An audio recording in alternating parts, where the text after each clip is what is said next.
โอ้โห นักวิ่ง ถ้าคุณคิดว่าเคยวิ่งมาแล้วทุกเส้นทาง ปีนี้ขอท้าพิสูจน์กับเส้นทางลับที่ไม่มีใน Google Map ป่าเหนือกำลังรอให้คุณเป็นผู้พิชิตคนใหม่ ร่วมบุกป่าธรรมชาติที่สวยงามแบบจัดเต็ม นอกจากนี้ยังได้พบปะผู้คนมากมาย และแชร์ประสบการณ์วิ่งที่สนุกไม่เหมือนใคร Enjoy ตลอดเส้นทาง พร้อมไหม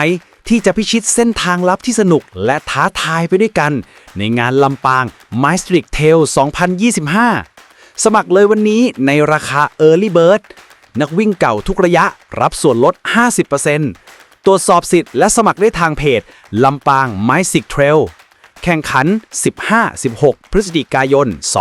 2568 รับอุปกรณ์ 14 พฤศจิกายน 2568 ณ ศูนย์อนุรักษ์ช้างไทย อำเภอห้างฉัตร จังหวัดลำปาง แล้วกลับมาสนุกให้สุดกว่าที่เคย ติดตามรายละเอียดเพิ่มเติมได้ที่เพจลำปาง Mysstic Trail